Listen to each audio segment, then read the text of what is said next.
नमस्कार दोस्तों, कथा सागर में आपका स्वागत है। आज आप सुनेंगे भगवती चरण वर्मा की प्रसिद्ध कहानी 3 वर्ष का भाग 3 गार्गी की आवाज में। रमेश चंद के माता पिता ना थे। उसके जन्म के 3 वर्ष बाद ही उसकी माता का देहांत हो गया था और पिता के सिर पर पुत्र का भार आ पड़ा था। उसके पिता का नाम राम प्रसाद था। वे झांसी हाई स्कूल में मास्टर थे। राम प्रसाद के पिता एक अच्छे खासे जमींदार थे और उनका कुल भरा पूरा था। उन्होंने रामप्रसाद को इस आशा से अंग्रेजी पढ़ाई कि वे आगे चलकर किसी अच्छी सरकारी नौकरी पर नियुक्त हो जाएं। रामप्रसाद की बुद्धि प्रखर थी। वे बीए में अच्छी पोजीशन में पास हुए। उनके पिता ने उन्हें डिप्टी कलेक्टर के नॉमिनेशन में भेजना चाहा, पर रामप्रसाद ने इनकार कर दिया। रामप्रसाद में अधिक महत्वाकांक्षाएं न थीं, पर उनका अध्ययन बहुत गहन था। उनकी बुद्धि विलक्षण थी और उनका स्वभाव भी विचित्र था। वे धर्म कर्म पर विश्वास ना करते थे, अर्धनास्तिक थे। वे सामाजिक प्रथाओं का विरोध करते थे। फलस्वरूप उनके पिता को उन्हें घर से अलग कर देना पड़ा। रामप्रसाद को अपनी जायदाद का हिस्सा मिल सकता था। पड़ोसियों ने उन्हें समझाया बुझाया भी, पर उस जायदाद पर उन्होंने लात मार दी और घर से चले आए। यहाँ उनकी पत्नी ने उनका अवश्य साथ दिया। रामप्रसाद की योग्यता वाले व्यक्ति को नौकरी मिलना कुछ कठिन ना था। झांसी के हाई स्कूल में उन्हें नौकरी मिल गई। रामप्रसाद का हाथ खुला हुआ था। जिसे जरूरत पड़ती थी वह रामप्रसाद से कर्जा ले जाता था। उस कर्जे को लौटाने की जरूरत लोग प्रायः अनुभव ना करते थे। रामप्रसाद में कोई दो गुण ना थे, इसलिए उन्हें भी रुपया ना मिलने पर कोई विशेष कष्ट ना होता था। झांसी में रामप्रसाद ने एक छोटा सा मकान ले लिया था। पत्नी के देहांत के बाद रामप्रसाद के ऊपर ही पुत्र का भार आ पड़ा था। रामप्रसाद ने रमेश को शिक्षा देनी आरंभ की। रमेश पढ़ने लगा। उसने अपने पिता का मस्तिष्क पाया था। क्लास में वह प्रथम रहता था। रमेश जब 8वें दर्जे में था तब रामप्रसाद की मृत्यु हो गई। रमेश अकेला रह गया। स्कूल के हेडमास्टर पर अब अनाथ रमेश का भार आ पड़ा। उन्होंने रमेश को मकान से हटाकर बोर्डिंग में रख दिया। मकान किराए पर उठा दिया गया। रमेश की फीस माफ कर दी गई। 8वें दर्जे में रमेश को वजीफा मिला, साथ ही कुछ किराए का रुपया मिल जाता था। एंट्रेंस में वह फर्स्ट आया। वजीफा बढ़ गया। इंटरमीडिएट में भी वह फर्स्ट आया। अब वहाँ के प्रिंसिपल ने उसे प्रयाग विश्वविद्यालय में पढ़ने की सलाह दी, पर वजीफे से तो काम चलना था। प्रिंसिपल ने रमेश को कुछ परिचयात्मक पत्र दिए, जिसमें उन्होंने यूनिवर्सिटी के प्रोफेसरों को रमेश के लिए ट्यूशन आदि का प्रबंध कर देने की को लिखा था। साथ ही ट्यूशन न मिलने तक उन्होंने रमेश को अपने पास से खर्च देने का वचन दिया। रमेश प्रयाग आया। हिंदू बोर्डिंग हाउस में उसने कमरा लिया। इसके बाद वह प्रोफेसर से मिला। प्रोफेसरों ने रमेश को ट्यूशन दिलाने का वादा कर दिया। इंग्लिश के क्लास के खत्म होने पर अजीत कुमार ने उठते हुए कहा, कहो भाई, कौन कौन सब्जेक्ट्स ऑफर कर रहे हो? हिस्ट्री और इकोनॉमिक्स। हिस्ट्री किस पीरियड में है? दूसरे पीरियड में। कुछ सोचते हुए अजीत कुमार ने कहा, भाई, हिस्ट्री चीज़ तो बुरी नहीं, लेकिन उसमें कुछ समझने उमझने की ज़रूरत पड़ती ही नहीं, लेकिन याद ज़रा देर से होती है। अच्छा, तीसरा पीरियड में कौन सा सब्जेक्ट है? इकोनॉमिक्स। अच्छा अच्छा है क्या? तो अब मान लो मैंने हिस्ट्री और इकोनॉमिक्स ऑफर की, तो फिर क्या मुझे तीसरे पहर के बाद छुट्टी मिल जाएगी? मैं तो ऐसा ही समझता हूँ। तो फिर मैंने भी हिस्ट्री इकोनॉमिक्स ऑफर की। इतना कहकर अजीत कुमार हंस पड़ा। जनाब, यहाँ तो पढ़ना है, जो मिले उसे पढ़ो। तीसरे पीरियड के बाद क्लास से निकलते हुए अजीत कुमार ने रमेश से कहा, कहो यार, किस बोर्डिंग में डेरा डाला है? हिंदू बोर्डिंग में। तो चलो फिर तुम्हारी बोर्डिंग और कमरा देखा है। इतना कहकर अजीत ने रमेश का हाथ पकड़कर अपनी कार में बिठा लिया। आप किस बोर्डिंग में हैं? रमेश ने पूछा। कार स्टार्ट करते हुए अजीत कुमार ने कहा, मैं बोर्डिंग में नहीं ठहरा, मैं जॉर्ज टाउन में रह रहा हूँ। कार चला दी। रमेश चंद के कमरे का नंबर 145 था। कमरा 2 मंजिले पर था। हिंदू बोर्डिंग के कमरे विचित्र ढंग से बने हुए हैं। कमरों की दोहरी कतार है। प्रत्येक कमरे के पीछे एक खिड़की है जो दूसरे कमरे के पीछे की खिड़की होती है। आगे एक दरवाजा और एक खिड़की होती है जिसके सामने बरामदा होता है। रमेश के कमरे का दरवाजा बाईं ओर था, दाहिनी ओर खिड़की थी। पीछे वाली खिड़की से मिली और कमरे की लंबाई के हिसाब से बीचों बीच एक चारपाई बिछी हुई थी। चारपाई के नीचे एक टूटा हुआ ट्रंक रखा था। बाईं ओर की खिड़की के सामने पीछे की दीवार से मिली हुई एक मेज पड़ी थी जिस पर काले रंग का एक ऑयल क्लॉथ टेबल क्लॉथ की जगह पर पड़ा था। एक ओर कुछ किताबें चुनी हुई रखी थी और दूसरी ओर कुछ कॉपियां। बीच में एक दवात थी और दवात के बगल में 2 पेंसिल तथा 2 कलमें रखी थी। मेज के एक कोने में एक टाइम पीस रखी थी जो 24 घंटे में 23 बजे घंटे दिखाती थी। मेज के सामने एक कुर्सी पड़ी थी। ट्रंक के पास चारपाई के नीचे एक खड़ाऊ नुमा चप्पल अथवा चप्पल नुमा खड़ाऊ पड़ी थी जिसका तल्ला तो लकड़ी का था लेकिन जिस पर किरमिच के बंद लगे हुए थे। बाईं ओर वाली दीवार पर खूंटियां थीं जिन पर एक मोटी धोती चुनी हुई टंगी हुई थी और एक कुर्ता लटक रहा था। कोने में एक सुराही रखी थी जिस पर एल्यूमिनियम का एक पुराना ग्लास ढका था। आगे वाली खिड़की पर एक कटोरी रखी थी जिसमें महाराज घी लेकर जाया करता था। अजीत कुमार कमरे को अच्छी तरह से देखकर मुस्कुराया। भाई, तुम्हारा कमरा तो बिल्कुल एक दरबे का सा है। तुम कैसे रहते हो इसमें? रमेश ने भी मुस्कुराते हुए उत्तर दिया। कमरा तो बहुत अच्छा है, इतने अच्छे कमरे तो हमारी बोर्डिंग में नहीं थे। अजीत कुमार ने अलमारी खोली। अलमारी में 4 खाने थे। 3 खानों में किताबें थीं जो पुरानी थीं और इंग्लिश हिस्ट्री तथा इकोनॉमिक्स पर थी। चौथा खाना खाली था। दूसरी अलमारी खोली। ऊपर वाला खाना खाली था। नीचे वाले खाने में एक स्टोव था, स्पिरिट की एक बोतल, एक कटोरदान, एक एल्यूमिनियम की कढ़ाई, एक फूल का गिलास, एक लोटा और एक खंडिया थी जिसमें घी रखा था। बर्तन तरतीबी से सजे हुए रखे थे। ऊपर से दूसरे खाने पर रमेश चंद की एक तस्वीर रखी थी जो मड़ी हुई थी और जिस पर चंदन अच्छी तरह से पुता हुआ था। तस्वीर के सामने एक रामचरितमानस का गुटका था और संकट मोचन तथा हनुमान चालीसा की 2 किताबें एक में ही सिली हुई रखी थी। इन किताबों पर भी चंदन की तह जमी हुई थी। तीसरे खाने में एक छोटी सी गोल सिल तथा एक चंदन का छोटा सा मुट्ठा, एक पीतल की आचमनी और एक पीतल की छोटी सी कटोरी थी। अजीत कुमार कुछ देर तक इस अलमारी के सामने खड़ा रहा। फिर उसने बड़ी भक्ति भाव से अलमारी के सामने मस्तक नवाया और एक ठहाके के साथ हंस पड़ा। अलमारी बंद करके वह कुर्सी पर बैठ गया। यार, तुम खूब मिले। मैं तो प्रयाग में घबरा रहा था। आप जाकर के कहीं एक अच्छा खासा साथ नसीब हुआ है। चलो मेरे यहाँ चलते हैं।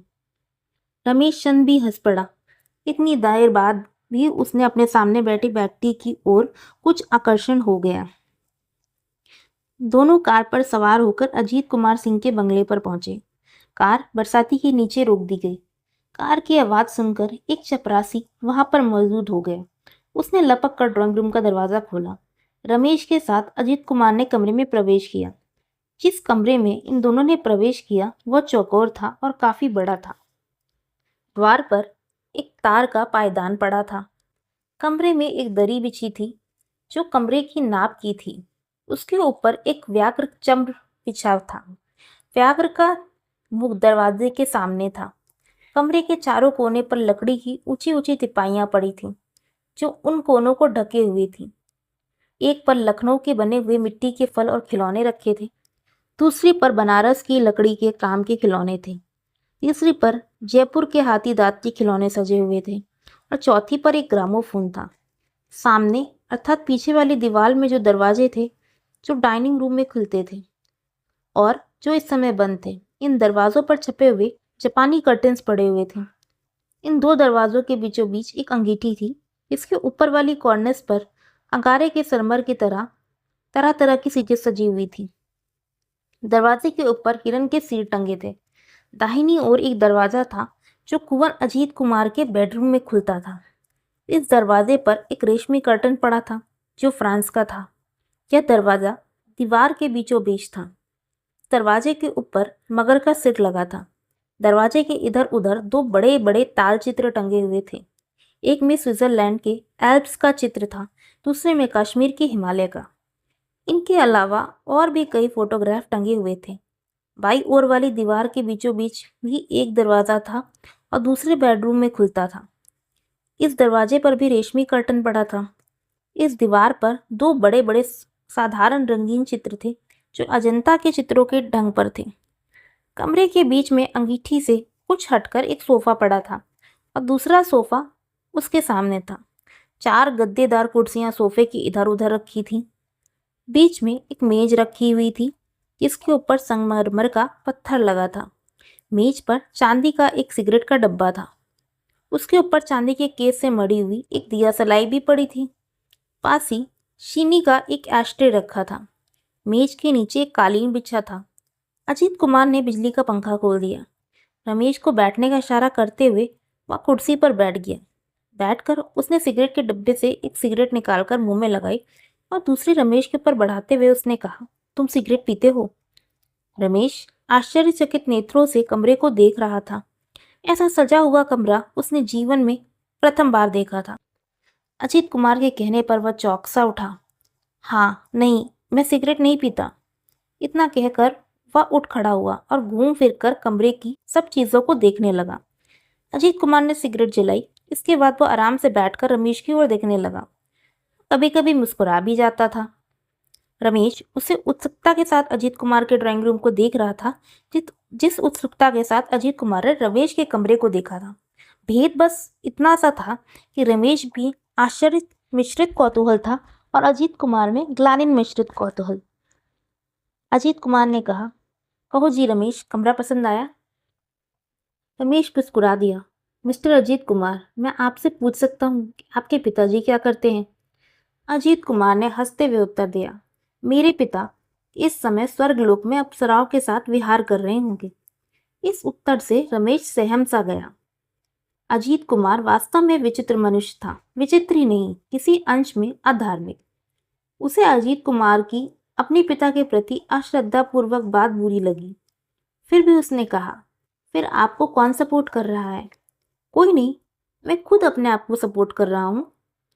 तो आपकी जिम्मेदारी होगी? नहीं। तो फिर आप किस प्रकार अपने को सपोर्ट करते हैं? अजीत कुमार इस बार जोर से हंस पड़ा। भाई, 3 वर्ष यदि मैं अधिक बड़ा होता तो अपने को नहीं वरना सैकड़ों बल्कि हजारों को सपोर्ट कर रहा होता। अजीत कुमार जो कुछ कह रहा था वह रमेश के लिए एक पहेली था। मैं नहीं समझा।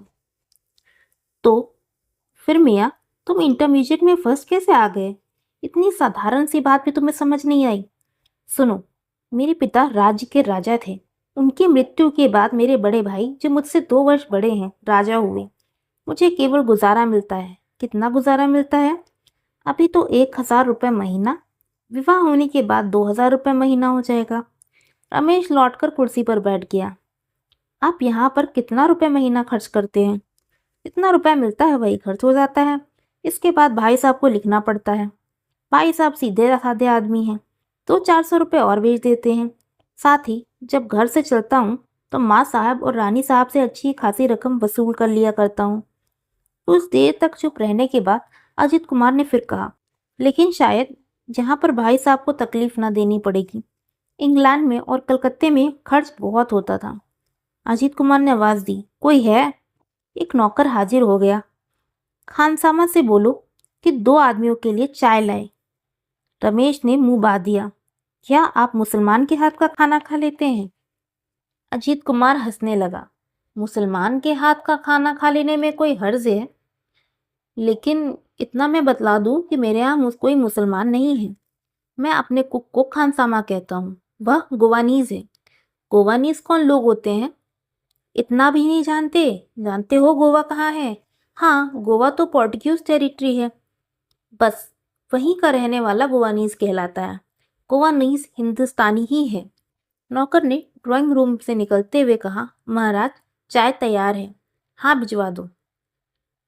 नौकर एक छोटी सी मेज उठा लाया। उस पर उसने एक ट्रे रख दी।